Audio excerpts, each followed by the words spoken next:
Hey everybody, this is Paul Lytle and you are listening to It's Covered, the Insurance Podcast, because if you think that insurance is boring, then you are not doing it properly. Oh goodness, I'm actually a little bit annoyed.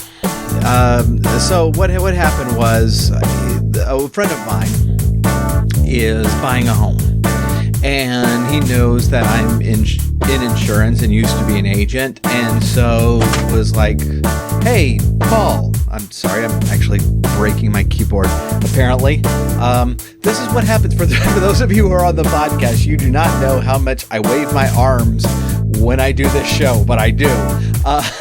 People on video are used to it. But this, essentially says, "Hey, Paul, who do I need to talk to? What's good? What's good insurance?" And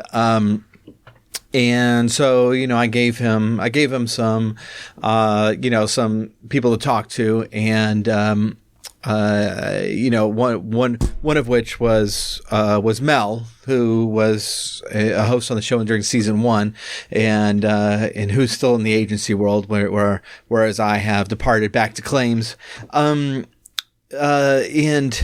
little bit later, he came back and he had some quotes, and I offered to take a look at them because, goodness, some people suck at quoting. And he sent them to me, and it was what I expected. There was one that was just ridiculous. I mean, it was just stupid. And it was the company that Mel quotes for. And so I was like, I seriously, before I responded to my friend, I started texting Mel. It's like, Mel, did you run this quote? And I was pissed, but I was relatively sure it wasn't him because it didn't look like his quote at all. But I wanted to make sure because I was going to be mad, and he confirmed that no, he had not written it. Like, my friend had called him and left a message while he was at lunch, and then I guess got impatient and called somebody else from the same carrier, and that's who wrote that quote. But it was a very silly quote. It was way low on replacement costs for this house. And, it's I don't have the tools that I used to have to be able to calculate this thing, but I can look at square footage, and I can look at what, the bathrooms and the kitchen look like. And I can tell when a quote is low, right? And so I was happy to know that Mel hadn't done it, but I was also pissed that this had happened from a carrier that is supposed to be, one of the top upper tiers. So, my friend who's buying the house didn't actually look at any of them. I mean, they looked at the price, right? Because that's what we do. But as far as the quote itself, comparing the coverages, didn't look at it at all. And what was disturbing was that not a single agent that he spoke to had sat down and explained it to him. And part of that is my friend's fault. I mean, I'll be straight with you. He didn't care. He didn't care. Like when Mel finally got a hold of him, like, he offered as like, hey, why don't we, let me go through this with you? And he's like, nah, don't worry about it. And he didn't care. He's trying to get his monthly payment on this brand new mortgage in his life as low as humanly possible, right? And so that part didn't matter to him. And at the end of the day, that might be his fault because we can't make people listen to us, right? But two things we can do. One is we can offer. And until Mel got a hold of this, it didn't sound like, it's like, and I wasn't part of these conversations, but from what my friend is telling me, that didn't happen. It happened when he came to me. Thankfully, he came to me. And I was able to explain, it was like, okay, this is too low. And it's like, a couple of the quotes were just low in certain areas, and most of them were minor, except this one was the dwelling. Dwelling was so low, dude, so low. It frustrates me. It frustrates me. Thankfully, he did come to me, and thankfully he did listen. But we know there's a lot of people who just don't listen, and there's nothing we can do about that. We can offer, but we can't make them. But the second thing we can do, and this is the most important, this is the more important of the two, is we could quote it right. We could quote the stupid property right. You know, and it's like, okay, so I want to believe that this is just like a new producer in the office, but there's somebody who should be looking after that. And I mean, like when I had new producers in my office, the first few quotes I'm taking a look at, and if they're just like consistently low, then I explain it and go from there. And this was so low, there was no way it was going to get through inspection. And so, unless this is like the first quote that this person is doing, or the first time an inspection has come back, then they're just trying to get an artificially low premium on the quote in order to make the deal.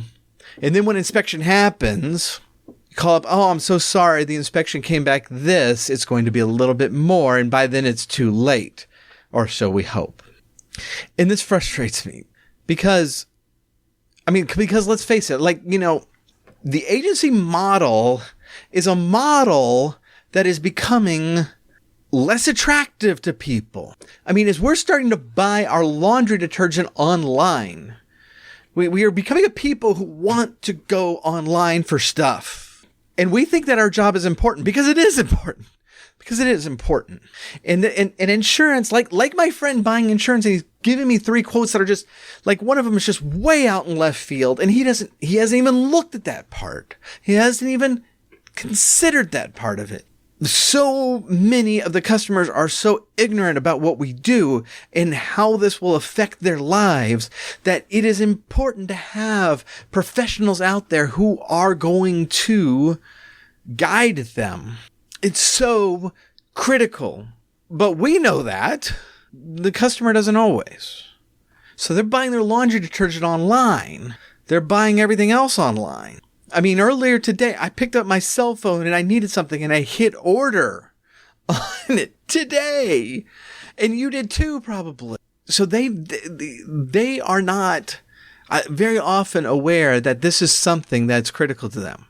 By the way, my friend has state minimum liability on his car and $500,000 liability on his house. And that's the way he wanted it. Why? Because he doesn't know what he's talking about, right? He doesn't know. And this is why he needs us. But if we're just running the quote to get the sale, then why does he need us? I mean, he could do it wrong by himself, right? I mean, he could go online and do it wrong. He could go online, get this policy, and then something terrible happens, and he's screwed himself over. That's why I say he needs us. But when he goes into an agency, when he calls up an agency, and they're just giving him the same crappy quote, then why does he need us? Or in the case of the other 2 carriers, if he's given a good quote, but no one explains to him why it's good, why does he need us? Why does he need us? I mean, the difference between him picking the bad quote of the 3 versus one of the 2 good quotes was an insurance professional explaining why one was bad and the other 2 were good, because he didn't have the foggiest clue. And so this is what frustrates me.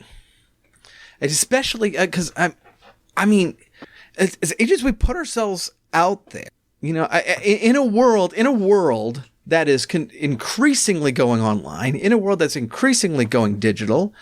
We're the ones saying, hey, no, you still need us, and you need to be able to talk to us.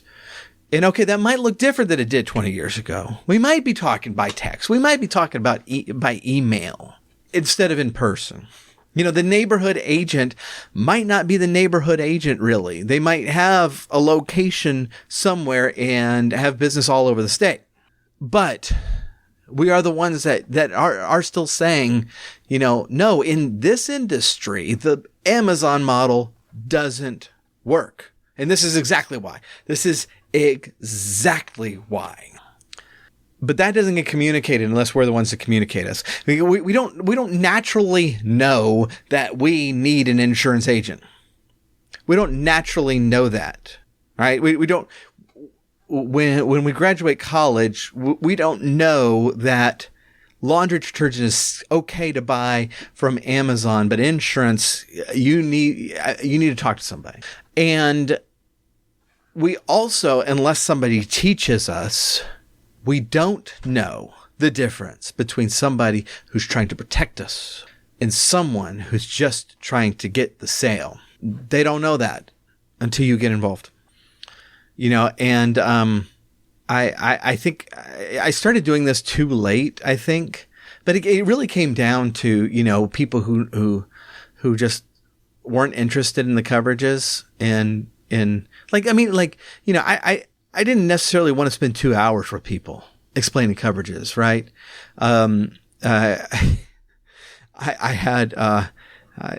had one producer for a while, I think it was just nerves. The first time he had somebody sitting at his desk, spent just an hour and a half with him. And it was brutal to listen to. It was bad. And I felt so bad. I mean, he made the sale. So, good for him. But, I felt so bad for him, for the customer, and him. Cause I really do think, because every other time that happened, he was much better.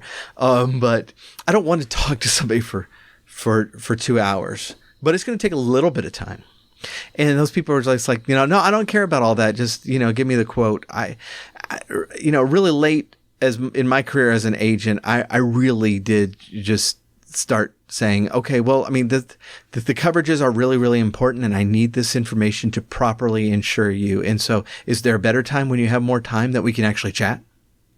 And actually most of the time that actually got them, to kind of focus a little bit.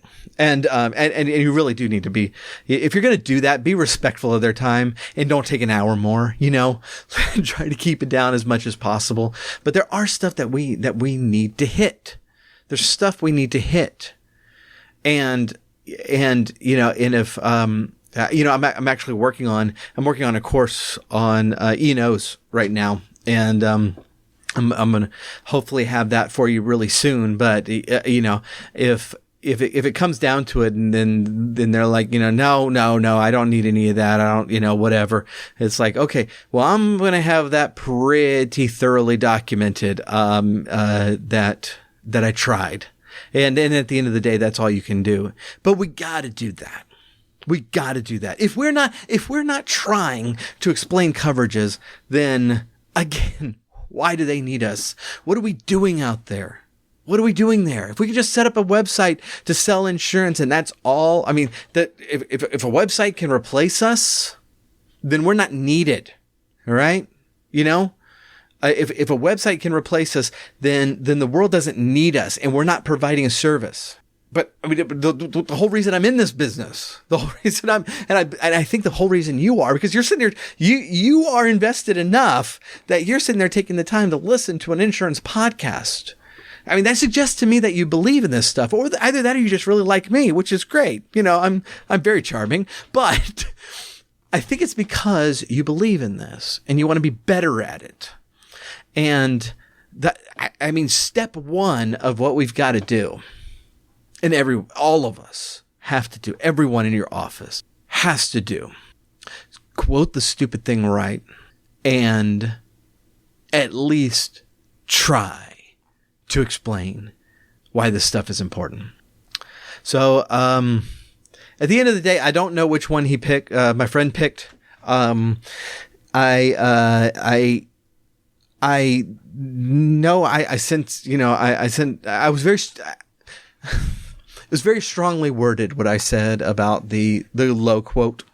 And sadly enough, and y'all know this all too well. It's like, that one that was quoted way low was actually still more expensive. And so not only did you not, whoever it was who wrote this quote, not only did you not try to sell, the importance of the coverages, not only did you not try to sell the importance of you personally, it's like, yes, I am worth $100 extra a year.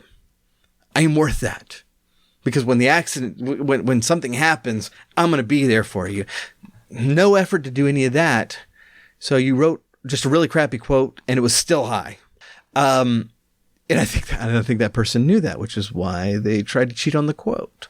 Either that or they're just new and incompetent. I have no idea which, but, we need to be hitting that. Our purpose is no longer to be the person where, the neighborhood person that you go to for insurance that you have to have on your vehicle in your home. That's not our role anymore. It's too easy to get insurance another way. Now, it's a lot less hassle. It's a lot more convenient, and you get, you can do it in the middle of the night. No, if we have a place in this new age, it's going to be as experts. It's going to be as advisors. And that is where our value comes from. So thank y'all so much for listening today.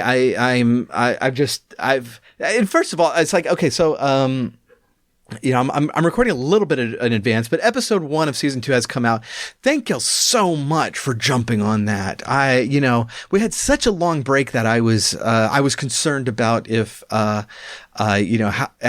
many people would be willing to jump back into this thing. But y'all were ready and y'all were here.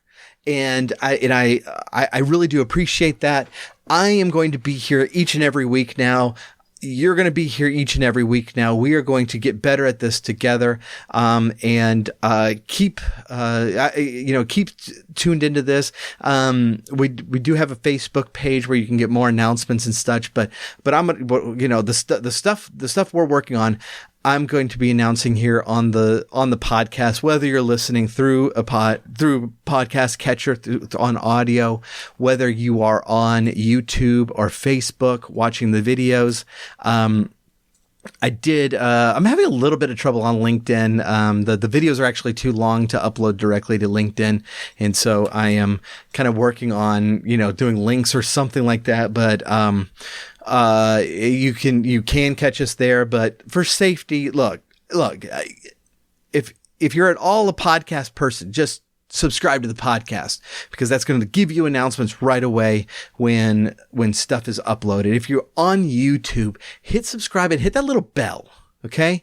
Look, we don't have daily uploads here, so you're not going to get an email every day. You're going to get an email when the audio version comes out and when the video version comes out, and they're on the same day. All right. But that's, you to check on Monday, but that is going to be, your signals like, oh yeah, let me check that out.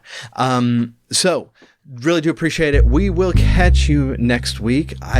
Then thanks for listening, and let's get out there and let's serve our neighbor, through insurance.